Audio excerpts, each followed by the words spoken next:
என்ன பண்ண போகிறோன்னா மீன் சீபியம் வைக்க போகிறோம்.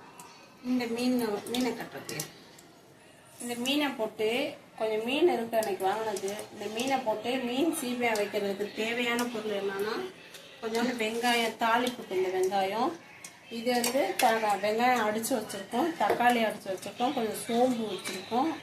அப்புறம் வந்து எண்ணெய் ஊற்றுறோம்.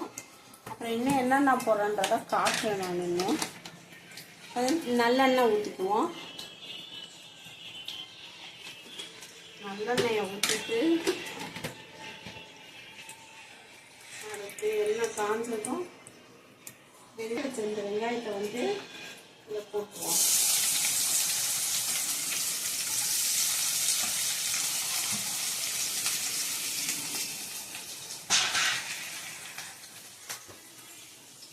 வெங்காயம் வதங்கட்டும். எண்ணெய் வெங்காயத்தை நல்லா வதக்கிடுவோம். மாவாயிடுச்சு. நம்ம நல்லா வெங்காயத்தை வதக்கிடுவோம். வெங்காயத்தை வதக்கிட்டு இப்படி நல்லா வதக்கணும். இது புளி ஊறுது, சுடுதண்ணில் போட்டிருக்கேன் அவசரத்துக்கு. வெங்காயம் வதங்கும் போது நல்லா வதங்கட்டும் கொஞ்சம். நல்லா வெங்காயம் நல்லா வதங்கிடுச்சு. இப்போ அடுத்து என்ன பண்ணுவோம், சோம்பு பண்ணுவோம். சோம்பு இவ்வளோ சோம்பு போட்டுக்குவோம். சோம்பு போட்டு நல்லா தாளிச்சு விட்டு அடுத்து இஞ்சி பூண்டு,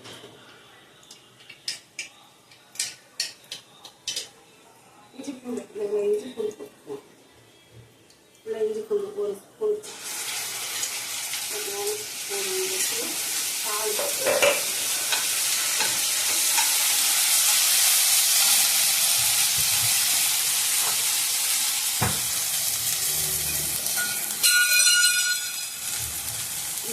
போட்டு மிளகு ஜீரகம் பண்ணி வச்சுருக்கோம், அதையும் கொஞ்சம் போட்டுக்குவோம். இது வந்து ஒரு ஸ்பூன் அளவு இருக்கும்.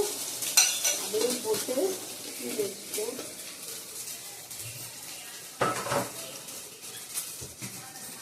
போட்டு நல்லா கிண்டணும். கிண்டிக்கிட்டே இருக்கணும். கிண்டணும் நல்லா கிண்டணும். அடுத்து இந்த அடிச்சிருக்கோம் வெங்காயத்தையும் அள்ளி தலையில் கொட்டிடுவோம். கருவேப்பிலை கொஞ்சம் கொடுங்கம்மா. நல்லா பச்சைப்பச்சேர்ந்த கருவேப்பிலையா ஆயிடுங்க. பச்சை கருவேப்பிலையா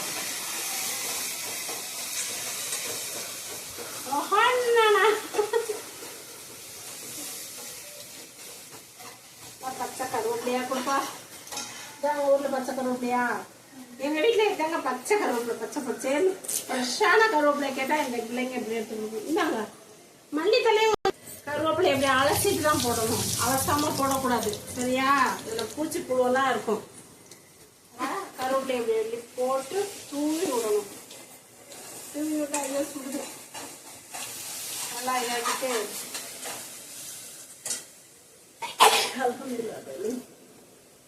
வெங்காயம் இப்படி வதங்கினதுக்கப்புறம் தக்காளி அடித்து வச்சுருக்கோம்ல, வெங்காயம் நல்லா வதங்கிடுச்சு. எண்ணெயவே காணும். தக்காளியும் அதில் போட்டு அரைச்சி வச்ச தக்காளியும் அதில் போட்டுப்போம்.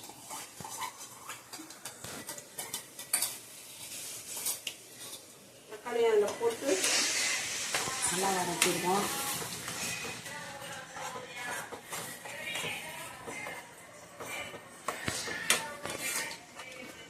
தக்காளி நல்லா பச்சை வாசம் போட்டோம். தக்காளி நல்லா பச்சை வாசம் போட்டோம் வதக்கிடுவோம். கொஞ்சம் நேரம் ஆகட்டும். அடுப்பில் வச்சுருக்கோம். சோறு வெந்துக்கிட்டு இந்த பக்கம் சால்னா ரெடி ஆகிட்டு மீனுக்கு மசாலா போட்டு வச்சுருக்கேன். அதை மசாலா போட்டு வீடியோ எடுக்கிறது நான் மறந்துட்டேன். இன்னொரு நாளைக்கு அதோட மசாலா என்னன்னு சொல்கிறத அடுத்த வாட்டி மீன் உங்கிறப்ப சொல்லுவேன். மஞ்சத்தூள் கொஞ்சம் போடுவோம். மஞ்சத்தூள் அரை ஸ்பூன் போடுவோம். சாரல் மஞ்சத்தூளை போட்டு ஒரு கிண்டுவோம். அம்மா சுடுது. கரண்டியை சட்டிலேயே வச்சுட்டேன். நான் தொடும்போது சுடுது. சுட்டுடுச்சு. மஞ்சத்தூளையே காணும். அடுத்து வந்து மிளகாத்தூள் கொஞ்சம் போட்டுக்குவோம். அப்படியே மழை சாரல் மாதிரி நல்லா கார சாரமா போட்டு நேற்று சபானா பாஸ்தால காரமா போட்டு வச்சிருச்சுல அது மாதிரி மீன் குழம்பு காரமா இருந்தாதான் நல்லா இருக்கும். ஆனா கொஞ்சம் போடுவான். ஆனா அந்த பிள்ளைங்க காரம் சாப்பிட மாட்டேங்குதுங்க.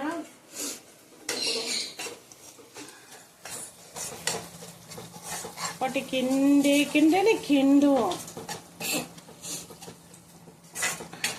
கிண்டி விட்டோமா அடுத்து மல்லித்தூள் மல்லித்தூள் போடுவோம். மல்லித்தூள் 2 ஸ்பூன் போடுவோம். அதே ஒரு கிண்டுவோம். நல்லா கலக்கலாம் வந்துருச்சா. அடுத்து உப்பு எப்படிமா போடணும்?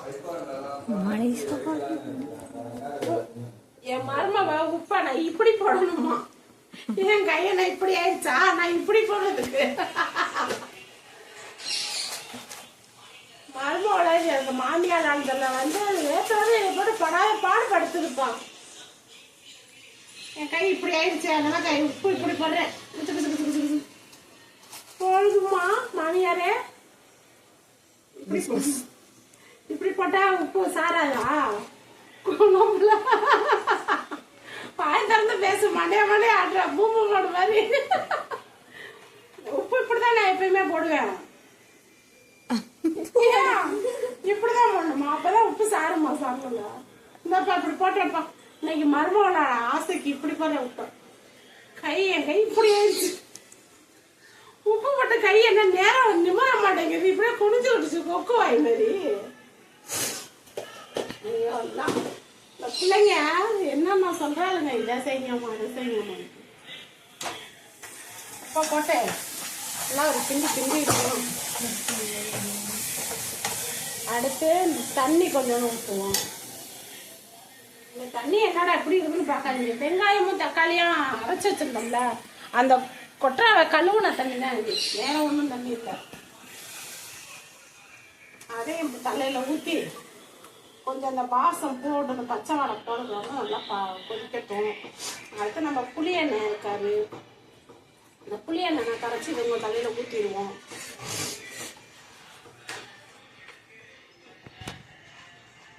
ஸ்டார்ட் பண்றேன்.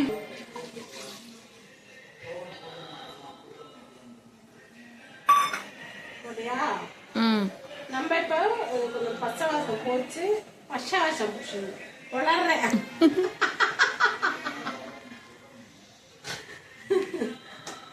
பச்சை வாடை போயிடுச்சு. அடுத்து வந்து நம்ம புளியை கரைச்சி வச்சிருக்கேன், நல்லா கரைச்சி வச்சிருக்கேன், மையா கரைச்சி வச்சிருக்கேன், மையா கரைச்சி வச்சிருக்கேன்.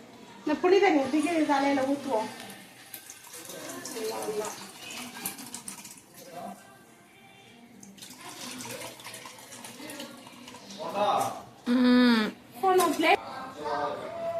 நம்ம புளிய கரைச்சி ஊத்திட்டோம். அப்ப லேசா பேசிட்டு இருந்ததெல்லாம் கொஞ்சம் கொதி வர மாதிரி இருக்கு. நம்ம கொஞ்சம் மூடி வச்சிருவோம். அந்த பக்கத்துல நல்லா கொதிக்கட்டும். கொஞ்சம் புளிய கரைச்சி ஊத்தி இப்படி வச்சிருக்கோம். கொஞ்சம் மூடி வச்சுட்டு அப்புறமா எடுத்து வச்சு பார்ப்போம். வாங்க மக்களே, நம்ம குழம்பு கொதிக்குது, சாப்பிடலாம் கொதிக்குதா.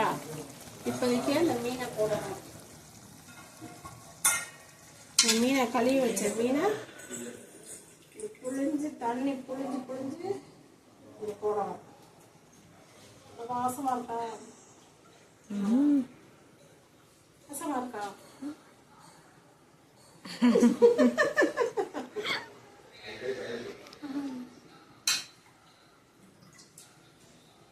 மீன் எப்படி ஒன்று அங்கிட்ட போட்டு விட்டோம்னா நல்லா வெந்துடும்.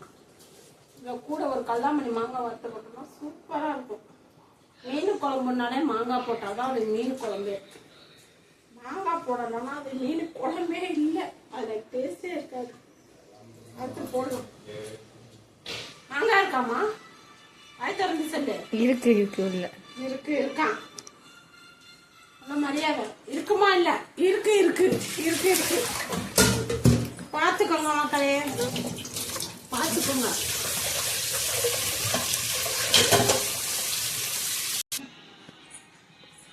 மாங்காய் கல்லாமணி மாங்காய் பாதி பாப்பா அறுத்து வச்சிருந்தா வருவோம். சரி அதையும் போட்டுருவோம். அப்பட்டு போட்டுருவோம். மாங்காய் போட்டா அப்படியே செம்மையா இருக்கும். ஆய் ஊறுது.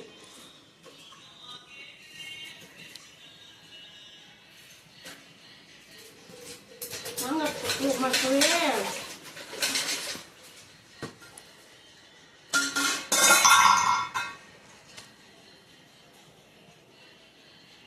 யூடியூப்ல ஒரு மீன் குழம்பு பார்த்தேன். தெரிஞ்ச ஒரு பொண்ணு மீன் குழம்பு வச்சிருந்துச்சு. நல்லா இருந்துச்சு. அது வச்சதை பார்க்கும்போது நல்லா இருந்துச்சு. ரசம், மீன் ரசம்.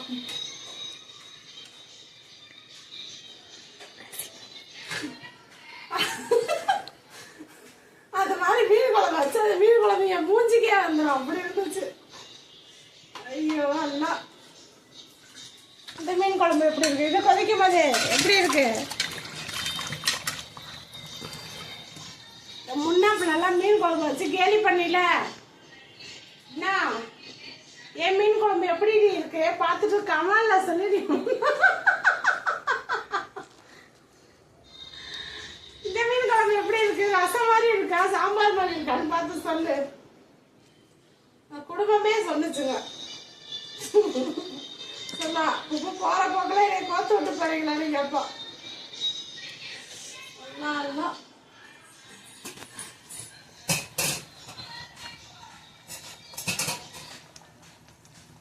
இப்ப இந்த மல்லித்தலைய நம்ம ஒரு பொடிச்சு கிள்ளி தலைய இவன் என் மருமக சொன்னான்.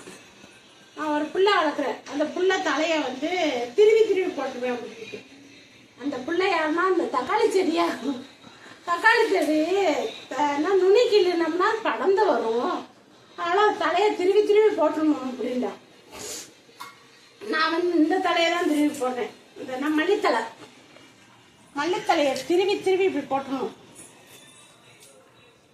போட்டு ஒரு மூடி போடுவோம். வாசம் வா வந்து சாப்பிடு கூப்பிடுது குழம்பு. அது வேகட்டும். புளிப்பு காரம் சூப்பராக இருக்குது. வேகமே தெரியுது. நம்ம மசாலா போட்டு வச்சிருக்கிறோம். மசாலா போட சொல்லும்போது மறந்துட்டேன் சொல்றதுக்கு. அடுத்த வாட்டி மீன் மசாலா போடணும் சொல்றேன் நான். மீன் வளர்க்க போறோம். என்ன சட்டில என்ன குதிக்குது பாருங்க. குதிக்குதா கொஞ்சம் குதிச்சிச்சு. என்ன தண்ணி போடணும். ஒரு மீனா அடுத்து மீன் பாருங்க கல்வா மாதிரி இருக்கு.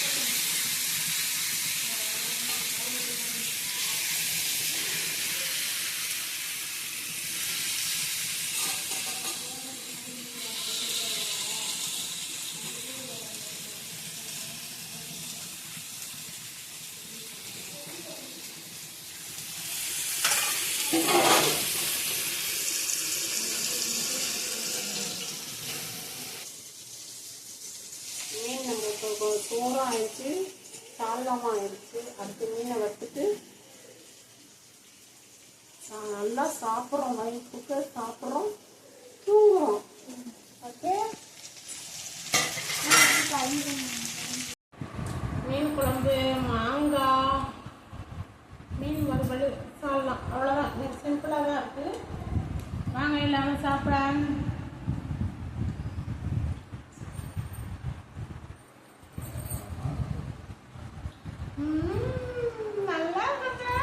மீனை பரவ நூடுல்ஸா செஞ்சு வச்சிருக்கீங்க.